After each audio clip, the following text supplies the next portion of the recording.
प्यारे भैयाओं, पिछले टर्न पर हम लोगों ने कंप्यूटर के क्रमिक विकास के बारे में बहुत सी जानकारी प्राप्त की थी। उसके आगे के विषय में आज जानकारी प्राप्त करेंगे। आप सबको पता है, कुछ आविष्कार ऐसे होते हैं जो समाज के सोचने समझने, कार्य करने तथा रहन सहन का तरीका बदल देते हैं। कंप्यूटर भी एक ऐसा ही आविष्कार है जिसने संपूर्ण समाज को प्रभावित किया है। आज प्रत्येक कार्य इस कंप्यूटर के द्वारा ही संभव है।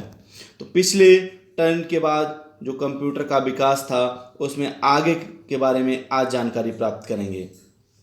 सन 1822 में ब्रिटिश गणितज्ञ चार्ल्स बेबेज ने एक मशीन बनाने का निर्णय लिया और उस मशीन को तैयार किया। उस मशीन का नाम था डिफरेंस इंजन।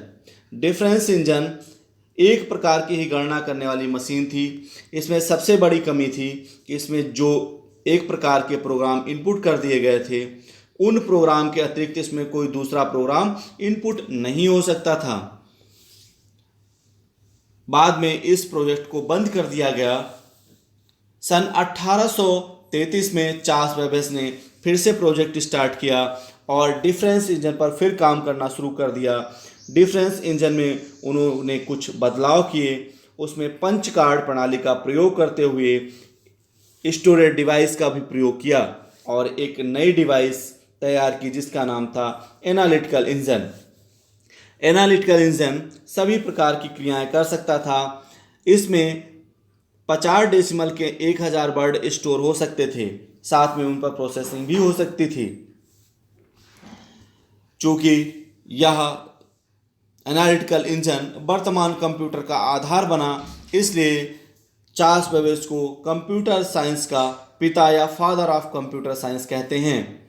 बाद में इसी एनालिटिकल इंजन में कवि लॉर्ड बायरन की पुत्री लेडी अगस्टा ने प्रोग्रामिंग की, इसलिए लेडी एडा अगस्टा को विश्व की प्रथम प्रोग्रामिंग महिला कहा जाता है या विश्व की प्रथम प्रोग्रामर कहा जाता है। इनके सम्मान में एक प्रोग्रामिंग भाषा का भी विकास किया जिसका नाम है एडा। बाद में इसी क्रम में सन 1889 में अमेरिकी इंजीनियर हरमन होलोरिथ ने एक नई मशीन बनाई जो पंच कार्ड के सिद्धांत पर आधारित थी और इस मशीन को कहा गया electromechanical punch card tabulating system या टैबुलेटिंग मशीन। बाद में उन्होंने इसका पेटेंट कराया और यह मशीन अमेरिका की जनगणना में प्रयोग की गई। जो जनगणना 20 साल में पूरी हो पाती थी वो मात्र 3 साल में पूरी हो गई। इसके लिए हरमन होलोरिथ के सब ऋणी हैं। प्यारे बच्चों, इसके आगे के विषय में हम अगले लेक्चर में जानेंगे।